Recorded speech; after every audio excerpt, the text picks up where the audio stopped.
Abra sua Bíblia comigo, por favor, no livro do Êxodo, no capítulo de número 15. Êxodo 15, a partir do versículo de número 22. Êxodo 15, 22. Assim Moisés trouxe Israel do Mar Vermelho, e eles saíram para o deserto de Sur. E foram 3 dias pelo deserto, e não encontraram água. E quando chegaram a Mara, não puderam beber a água de Mara, porque eram amargas. Por isso o nome foi chamado Mara. E o povo murmurou contra Moisés, dizendo: o que beberemos? E ele clamou ao Senhor, e o Senhor lhe mostrou uma árvore, que quando ele a lançou nas águas, as águas se tornaram doces. Ali fez para eles um estatuto e uma ordenança, e ali os testou. E disse: se diligentemente ouvires a voz do Senhor teu Deus, e fizeres o que é reto à sua vista, e deres teu ouvidos aos seus mandamentos, e guardares todos os seus estatutos, não colocarei sobre ti nenhuma dessas doenças que eu trouxe sobre os egípcios, pois eu sou o Senhor que te cura. E chegaram a Elim, onde havia 12 fontes de água e 70 palmeiras, e acamparam junto às águas. Se você puder e quiser, diga amém. Amados, é normal e é muito natural, que venhamos a relacionar a saída do Egito diretamente a Canaã. Fazer isto não é um equívoco, até porque nós podemos apoiar essa ideia em vários textos. Dentre esses, citarei só 2 capítulos que talvez sejam para nós de forma rápida, mas com bastante suporte, para essa ideia de quem sai do Egito conecta-se direto com Canaã. Primeiro texto, Gênesis capítulo 12. Abraão é convidado por Deus, ainda chamado Abrão, mas chamarei Abraão para que soe mais confortável ao ouvido de todos.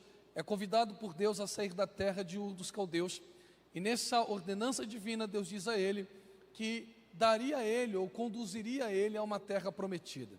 Os irmãos sabem disto, mas não custa lembrá-los, que o desejo de Abraão nunca foi por terra, sempre foi por filhos. É Deus de bom grado que está dando essa terra para Abraão. E de fato, se parte de Deus a ideia de dar essa terra sem o pedido, ou seja, uma oração, uma súplica envolvida com fé por Abraão, significa que de fato podemos envolver esta terra num conceito de prometida. Agora, Gênesis 15, mais uma vez Abraão sai, e perceba que ele sai de Ur, mas ainda não sai da tenda, e Deus diz a ele: sai da tenda e contempla as estrelas do céu. E nessa hipérbole que nós todos conhecemos, Deus diz a Abraão que a sua descendência seria semelhante às estrelas do céu. O texto é rápido em afirmar que Abraão creu e isto foi-lhe imputado por justiça. E também sabemos que a ação da justiça é equidade, é dar a cada um aquilo que lhe é por direito. Ou seja, a justiça só é justa quando delibera as partes aquilo que cada parte tem por direito. Abraão creu e recebe o direito de receber. O texto é estranho porque não diz que ficou à noite, mas afirma que trevas e escuridão envolveram Abraão e Abraão tombou. A partir do momento que Abraão tomba, uma coluna de fumaça e de fogo permeia um sacrifício que Abraão está sacrificando e que para nós é de difícil interpretação, uma vez sabendo os irmãos que a instituição dos levitas não havia ainda sido constituída, e o que nós chamamos de sessão prescritiva sacrificial, que vai do capítulo 1 ao capítulo 7 do livro de Levítico, que descreve claramente como serão ofertados todos os tipos de sacrifício ou ofertas vindo do povo, mediado pelo sacerdote e entregue a Deus. Nós não sabemos muito bem como é esse sacrifício, mas um grande comentarista, um dos maiores que já houve, chamado de Rashi, oferta para nós uma grande visão, uma grande interpretação para esse texto, que provavelmente Abraão está oferecendo a Deus um sacrifício que faz alusão à lei contratual da Mesopotâmia, aonde corpos de animais eram esquartejados e as duas partes que fechavam um acordo ou um contrato passariam por meio desse sacrifício, dizendo que aquele que não cumprir com aquilo que está sendo acordado deve ser esquartejado como aqueles animais. Abraão não passa. O texto diz que só Deus passa, e continua fazendo promessa, Abraão, dizendo: a tua semente será peregrina em terra estrangeira, até a determinada geração. E quando essa geração se cumprir, esse tempo chegar, tirarei a tua semente possuída com fazenda para a terra que eu te prometi, para a terra que eu te prometi. Aí, de fato, por mais que o texto não seja categórico, infere-se aí, sem nenhuma sombra de dúvida, o retrato do Egito. Então, acabei de dizer para os irmãos que, de fato, essa associação, quem sai do Egito vai para Canaã, Gênesis 12, Gênesis 15, principalmente, está bem associado, está bem pautado. O problema é que nós, quando lemos a Bíblia de forma muito rápida e não meditando nos textos, acabamos nos esquecendo daquilo que está escrito em Êxodo, capítulo de número 3, versículo 12 ou 18. Aí fica sobre a sua escolha. Deus diz para Moisés: Moisés, vai até Faraó e diga para Faraó libertar o meu povo, a fim de que caminhe 3 dias. Caminhe quantos dias, irmãos? 3 dias, para que celebrem a mim uma festa, ou celebrem a mim sacrifícios. Bom, essa caminhada que seria de 3 dias, saindo do Egito em direção ao Sinai, ela é prolongada, e não me pergunte por que há esse prolongamento. O que nós sabemos é que um prolongamento que é executado é da caminhada de 40 anos. Agora, 40 dias, o texto não nos deixa muita prova, e aonde a Bíblia se cala, eu também me calo. Então, a Bíblia diz que seria 3 dias, em Êxodo 3, versículo 12 ou 18, mas essa caminhada torna-se de 40 dias, e ela se cumpre-se-á lá em Êxodo capítulo 19, versículo de número 1, que diz: ao 3º mês da saída dos filhos de Israel do Egito, no mesmo dia vieram ao deserto do Sinai. Você não disse, pastor Carlos, que essa caminhada não seria de 50 dias, mas o texto diz em Êxodo 19, 1, que essa caminhada se dá ao 3º mês. Por que eu sei que são 50 dias? Porque depois da celebração da Páscoa, existe uma contagem que é chamada contagem do Homer. Essa contagem do Homer é efetuada da seguinte maneira: celebra-se a Páscoa no 14 de Nissan, conta-se 50 dias, 49 dias, o 50º será Pentecostes. Então, o que está acontecendo aqui em Êxodo, no Sinai, é Pentecostes no 50º dia. Agora, você sabe também que Pentecostes para nós está associado com a descida ou recebimento do Espírito Santo. Atos dos Apóstolos, capítulo de número 1, versículo de número 8: mas recebereis a virtude do Espírito, que há de vir sobre vós, e semeis testemunhas tanto em Jerusalém, como em toda a Judéia, Samaria, e até os confins da terra. Todavia, Atos 2, cumpre-se esse texto e esse recebimento do Espírito Santo naquele dia de Pentecostes. Para nós, igreja, e é o que importa, Pentecostes é o recebimento do Espírito. Mas no Antigo Testamento, na prática judaica até os dias atuais, a celebração de Pentecostes, chamada em hebraico de Shavuot, é a celebração do recebimento da Torá, que está aludida nos 10 mandamentos, que na verdade são 613 preceitos. Então, Pentecostes é a celebração que damos a Deus no Antigo Testamento para recebimento da lei de Deus. Agora, olha que interessante. Nesse texto ainda, de Êxodo 19, versículo 5 e o versículo 6, olha o que Deus diz a Moisés: e agora, pois se diligentemente ouvirdes a minha voz e guardardes o meu concerto, então sereis a minha propriedade peculiar dentre todos os povos, porque a terra é minha. A palavra concerto aqui, em Êxodo 19, versículo 5, ela vem do hebraico brit. Agora, a palavra brit em hebraico, ela tem uma conotação de pacto, tratado, aliança ou acordo. Bom, antes de chegar em Canaã, Êxodo 3, 12 e 18, é necessário parar no Sinai. Vou repetir: ninguém sai do Egito e já chega em Canaã. Quem sai do Egito é obrigado a parar no Sinai. Parar no Sinai para quê, pastor? Porque quem sai do Egito, sai em direção a Canaã ou Jerusalém, sai de descida para subida. Egito na Bíblia Sagrada sempre será um caminho de descida. Jerusalém sempre será um caminho de subida. E o que faz o povo sair do Egito em direção a Canaã não são apenas as 10 pragas, é a celebração de Pêssar ou Páscoa, em que nós somos obrigados a comer o cordeiro inteiro. O significado ou a ideia de comer alguma coisa é internalizar este alimento. Então, quando você come, você está pegando algo que está fora e colocando para o lado de dentro. O que Deus diz para Moisés na Páscoa? Quem coloca o cordeiro para o lado de dentro não está mais destinado a descer. Quem recebe o cordeiro do lado de dentro sempre será convidado a subir. Agora, ninguém chega na terra prometida de qualquer maneira. É necessário parar no Sinai, para que no Sinai haja uma troca de juramentos, haja um casamento, haja um acordo, haja uma aliança. Então ninguém chega à terra prometida sem antes se casar com Deus. Ninguém chega na terra prometida sem antes fazer um pacto e um acordo com Ele. Agora, da saída do Egito em direção ao Sinai, existem 5 eventos. Quantos eventos, irmãos? E nós escolhemos um só para esta noite, que é um evento muito interessante, e nós vamos aqui tentar pontuar algumas coisas, para que nós possamos mergulhar na poderosa palavra de Deus. Quais são os pontos? Bom, primeiro ponto, em Êxodo capítulo 15, versículo de número 26, Deus olha para Moisés e diz: se este povo, se Advec da Taquara, obedecer a minha voz, ser guiada pela minha palavra, em 2024, eu prometo para Advec da Taquara, que nenhuma das doenças que veio sobre o Egito virá sobre eles, eu os guardarei, porque eu sou o Senhor que te sara, ou o Senhor que te cura. Esta palavra cura aqui no hebraico aparece no Antigo Testamento 67 vezes e terá uma conotação de restaurar, tornar pleno, curar ou preparar. Agora olhe para mim, por favor. Todas essas expressões, restaurar, tornar pleno, curar ou reparar, têm o mesmo sentido. Qual é o sentido? Se eu restauro, eu coloco aquilo que perdeu a sua característica natural e coloco na sua característica normal. Se eu torno pleno, fica claro, aquilo que perdeu a plenitude volta a ser pleno.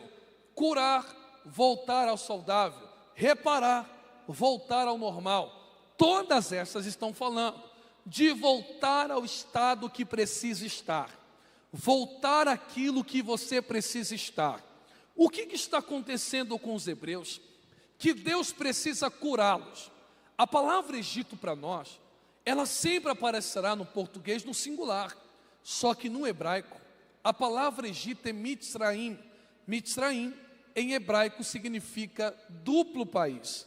O Egito, desde a sua formação, e tome isso por literal, nunca foi um, sempre foi 3, e algumas vezes chamado pelos estudiosos do Egito de 2, Egito Alto e Egito Baixo, até que o primeiro faraó unificou o Egito inteiro, mas em determinado momento era Egito Alto no sul, Egito Médio e Egito Baixo no norte, por conta do fluir do Nilo. Então o Egito nunca é um, o Egito sempre é 2. Como o Egito para nós é tipo do mundo, significa que para subir, quem coloca o cordeiro para dentro e quer subir para a terra prometida, não basta só sair do mundo, não basta só sair do pagode, não basta só sair da cachaça, não basta só sair do funk ou da taquara física. Para Deus há 2 mundos, um que nos cerca fora e um que gera influência do lado de dentro.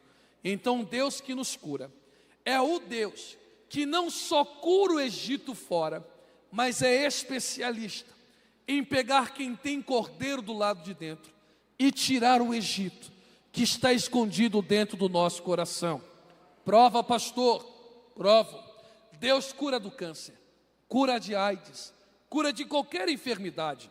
Mas Jeremias, no capítulo 3, versículo 22 diz: voltai, ó filhos rebeldes, e eu curarei as vossas rebeliões.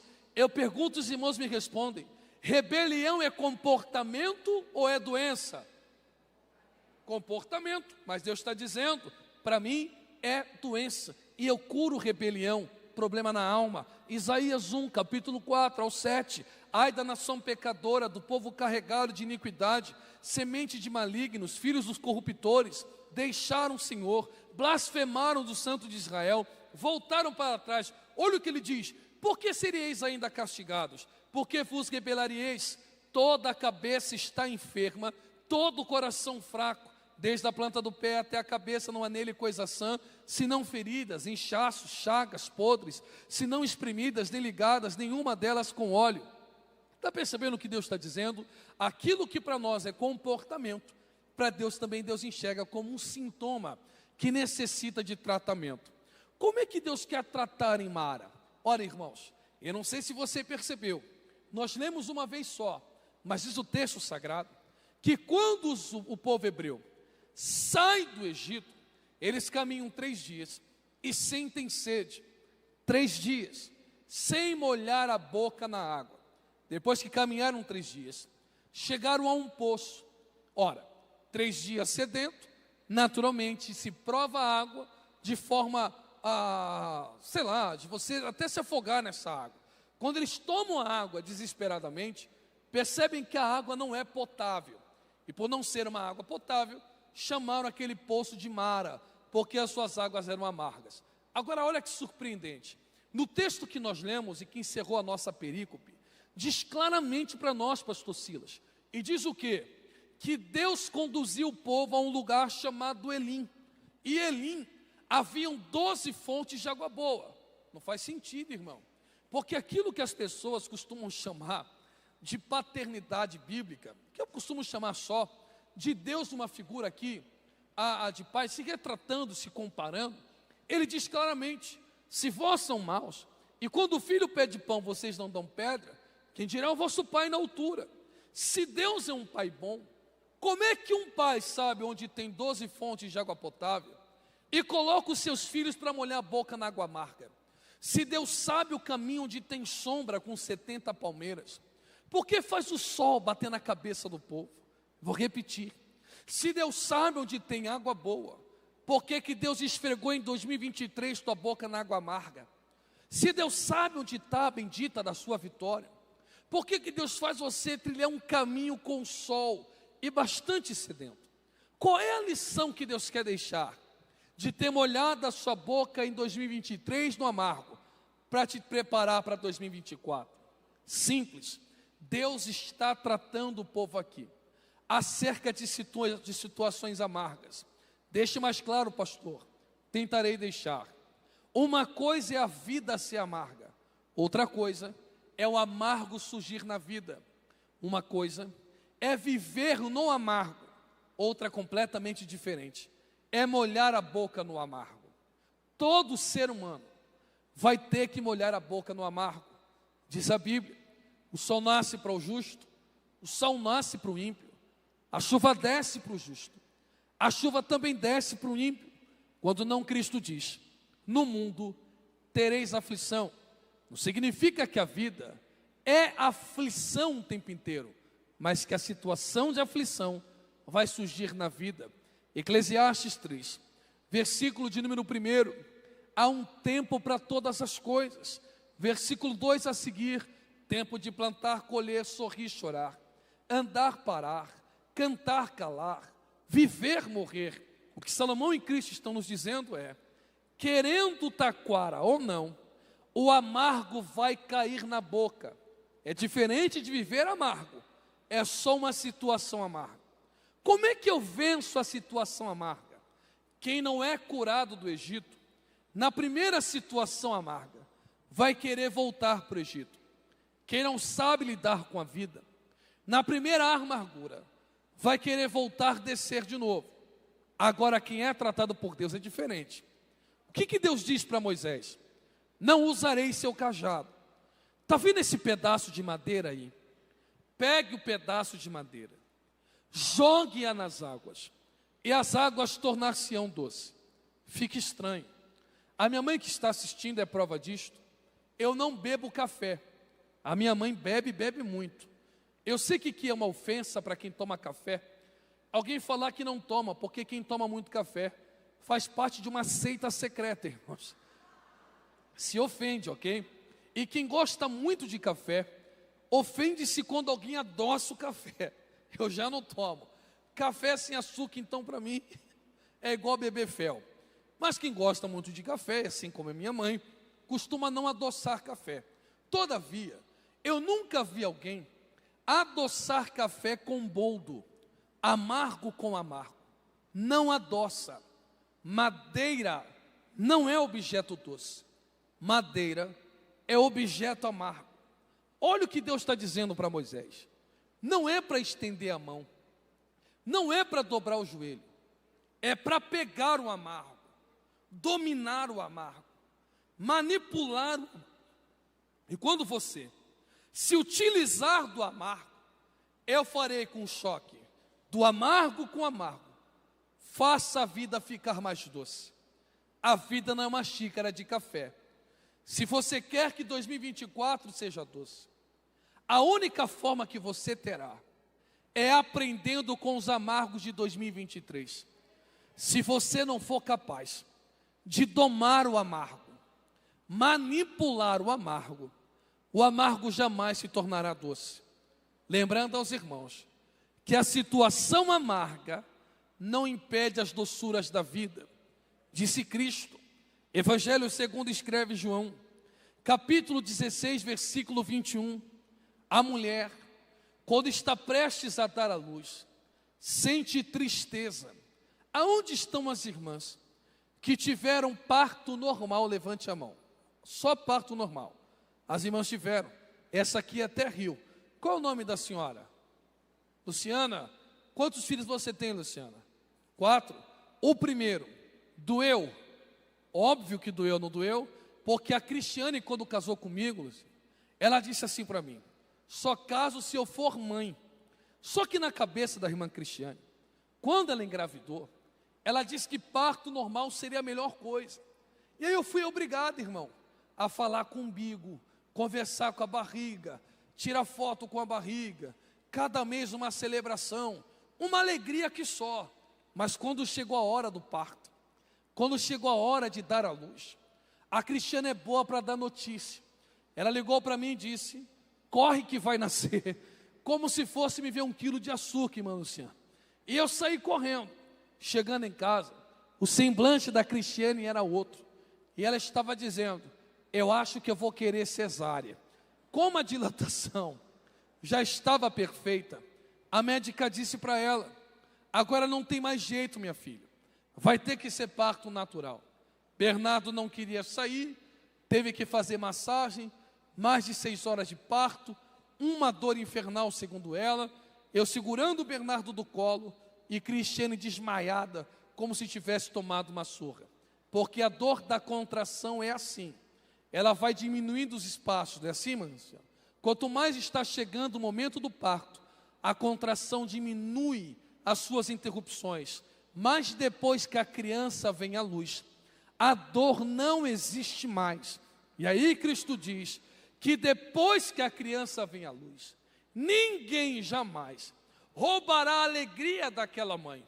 Cristiane enfrentou mais de 6 horas de dor, mas agora desfruta de 5 anos de uma felicidade que não cabe no peito. Alguém está glorificando a Deus porque já está entendendo. O período da dor, da contração, amargou a boca, mas não foi suficiente de destruir mais de 5 anos de vitória para a sua vida. Alguém está entendendo, está glorificando a Deus, mas ficará mais claro, olhe para mim, ficará mais claro. Quem ainda quer ouvir, diga glória a Deus, por favor. Quem ainda quer ouvir, diga glória a Deus, por favor. Nossa igreja é conhecida como a igreja da palavra. E se eu pregar uma mensagem de uma introdução muito curta, a gente vai dar um mergulho na piscina muito rasa. E quem mergulha em piscina rasa, racha a cabeça. Quem ainda quer ouvir a palavra de Deus, diga glória a Deus aí, por favor. Maravilha, vamos lá e aqui vamos mergulhar. Quem aqui tem sonhos para 2024? Levante a sua mão, nós vamos mergulhar. Maravilha, maravilha. Agora há uma diferença, pastor, entre você sonhar e materializar o sonho. Quem quer viver o sonho em 2024, tem que preparar para a contração. Quem quer viver o sonho em 2024, tem que preparar para reter líquido. Uma coisa é querer ser mãe, outra coisa é dar à luz. Uma coisa é querer ser mãe, outra coisa é enfrentar 9 meses de retenção de líquido, pés inchados, dor na articulação, ânsia de vômitos, desejos estranhos e dores de parto. Quem quer materializar sonho é convidado a viver na dor, porque ninguém conquista nada e ninguém chega a lugar nenhum sem molhar a boca no amargo. E aqui está a diferença. Quem não está preparado para viver o amargo, desiste dos sonhos que tem. Mas quem aprende a manipular o amargo, vence o amargo e concretiza sonhos de 2024. O exemplo disso, espere, é o texto de José, e nós vamos mergulhar aqui. O que acontece com José? Diz a Bíblia Sagrada e não eu, e você conhece a história, que José uma vez, tendo sido feito por Faraó, Safinat Panear, uma espécie de líder ali, abaixo de Faraó, ele recebeu a visita dos seus irmãos. Redobre a atenção aqui. Os seus irmãos, quando visitam José, após José descobrir que Benjamim está vivo, José tira a máscara de Safinat Panear, olha para os seus irmãos e diz o seguinte: olha, eu vou agradecer vocês, pode vir para o Egito, que tudo vai ficar na minha responsabilidade. O povo vai para o Egito, e após viver no Egito, a Bíblia Sagrada diz, em Gênesis capítulo 41, Gênesis capítulo de número 50, a partir do verso 15 ao versículo de número 20, que Jacó morreu. Quem morreu, irmão? Olhe para mim e não se canse. Quando Jacó morre, os irmãos de José mandam os servos, no versículo 15, irem falarem com o irmão. O que os servos dizem para o irmão? Ô José, quando seu pai estava vivo, ele pediu para você antes da morte, não matar os seus irmãos, não fazer mal a eles. Depois que os servos vão na frente, os irmãos se aproximam de José e dizem a José: José, não nos faça mal, não nos mate, mas nos tome como seus escravos. Olhe para mim. Quando José ouve isto, o texto sagrado diz que José chorou. Pastor, por que José chorou? Porque ele está de frente com o amargo, ele está de frente com aquilo que gerou as suas contrações.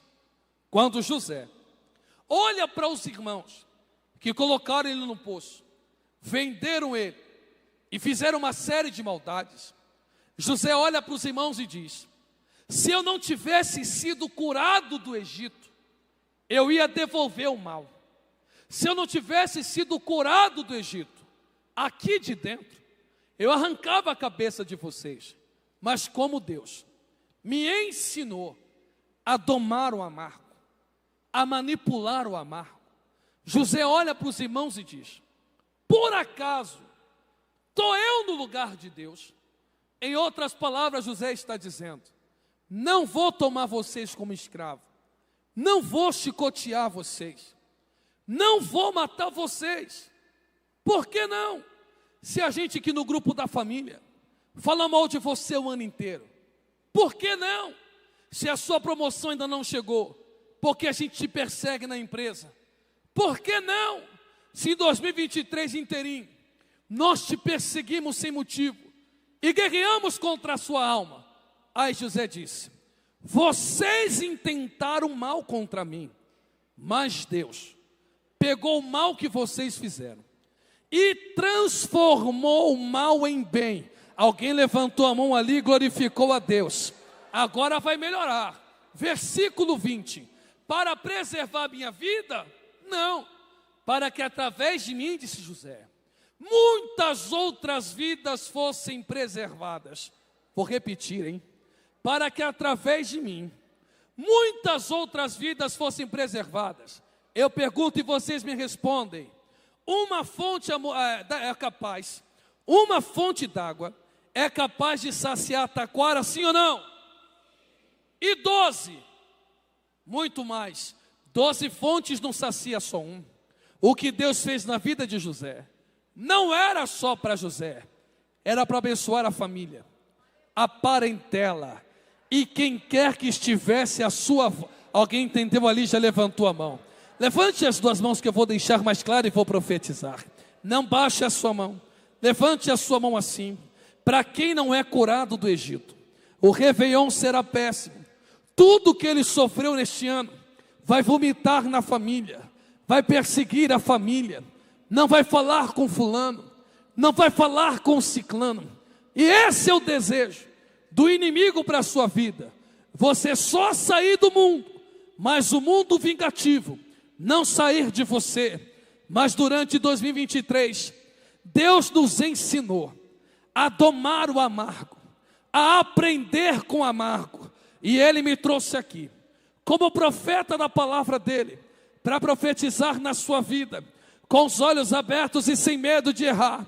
Prepare o culto de ação de graça, porque depois desse amargo, 2024 será tão doce para você, será tão doce para a sua família, que não será só uma fonte, nem duas, nem 5, será 12 fontes. Olha, quem está recebendo está glorificando a Deus.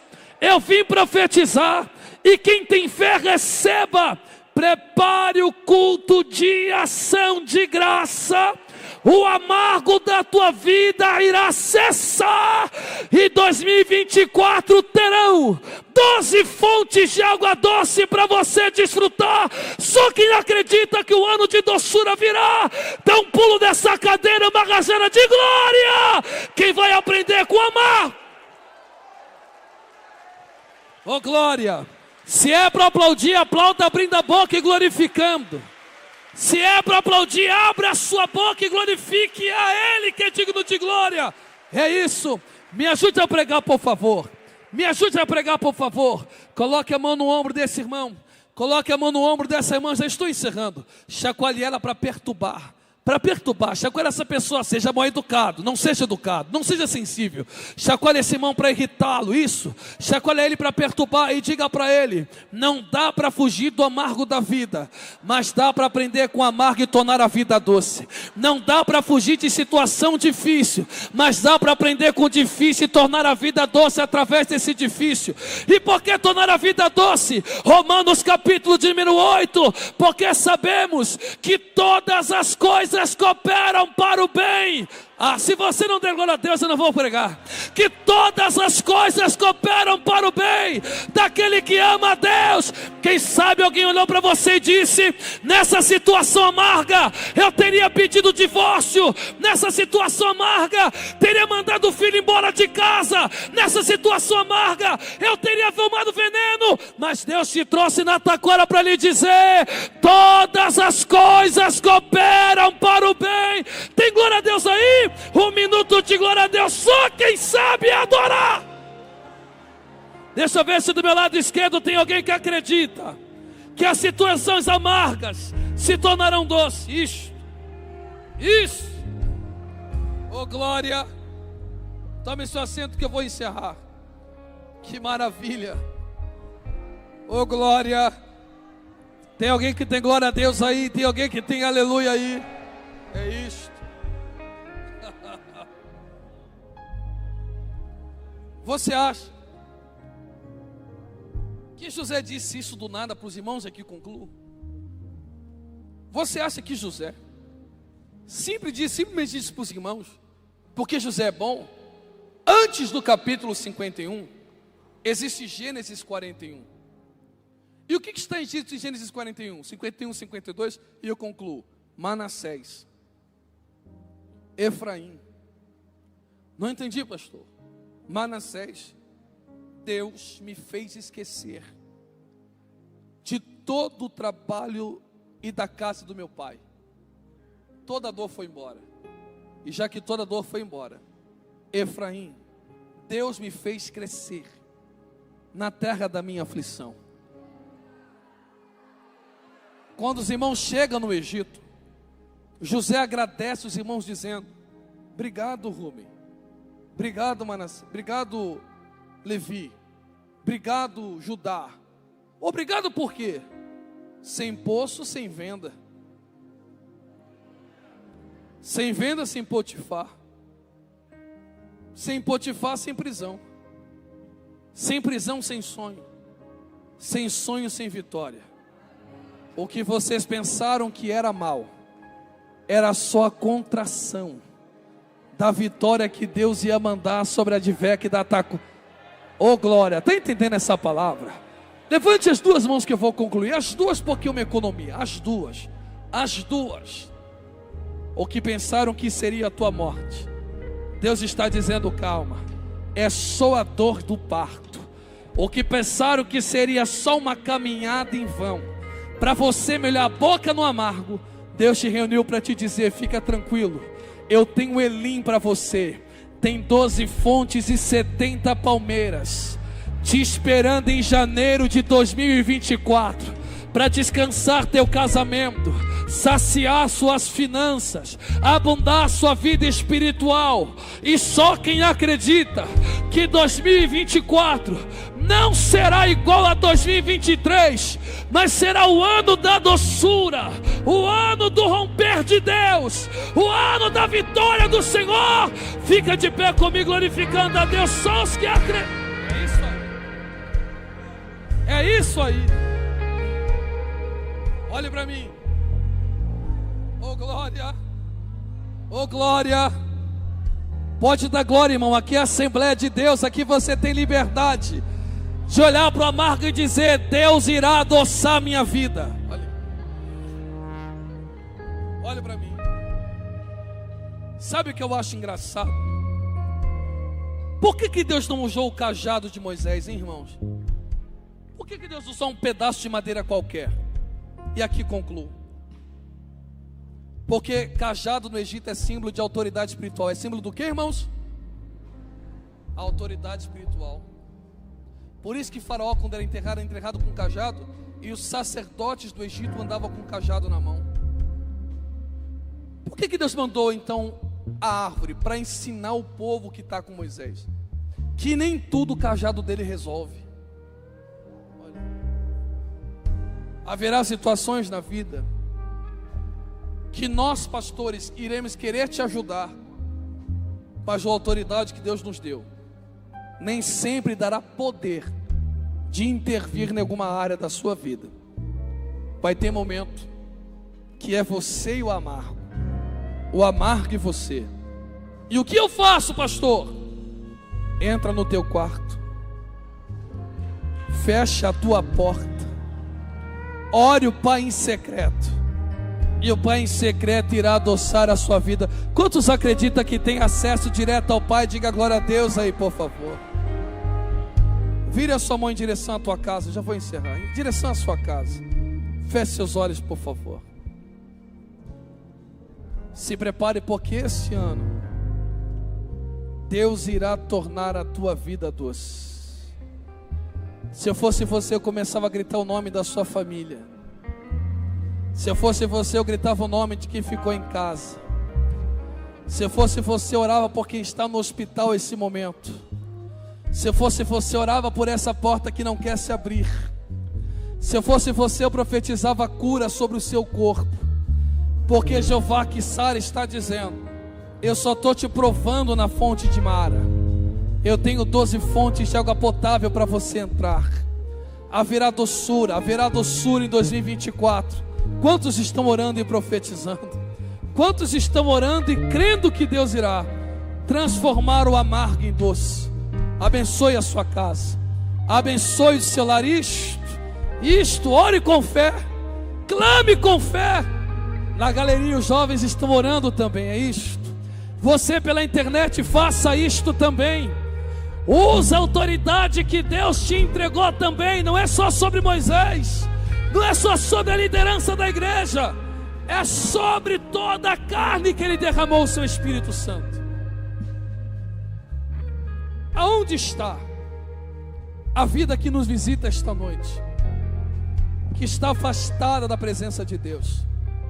Aonde está você que entrou aqui essa noite dizendo: pastor, eu achava que o amargo só era na minha vida, e por vezes decidi me machucar, me cortar, desistir, ir embora, sem saber o que fazer. O Deus que faz o amargo virar doce está aqui na Advec Taquara dizendo: lança o teu caminho para mim, entrega o teu caminho a mim, confia em mim e eu farei. Aonde está você que deseja de fato a maior doçura da vida?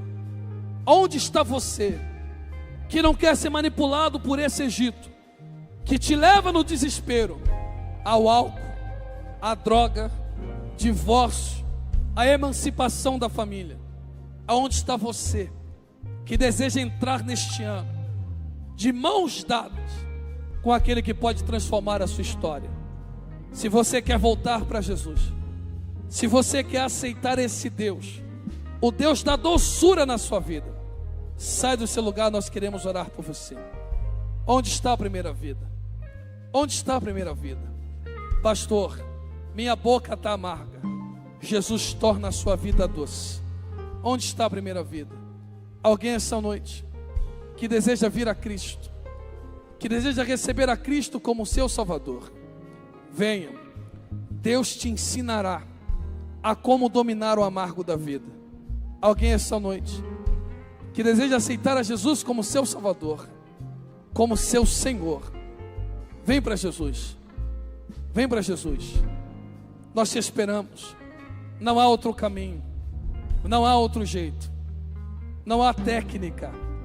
A única forma de adoçar a vida é deixando Deus te guiar, é deixando Ele ser com você, por meio de você. Onde está você? Alguém é Cristo esta noite?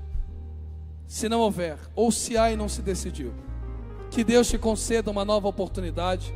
Se você recebeu essa palavra da parte do Senhor, aplauda Ele, que Ele é digno de toda a honra, de toda a glória e de todo o louvor.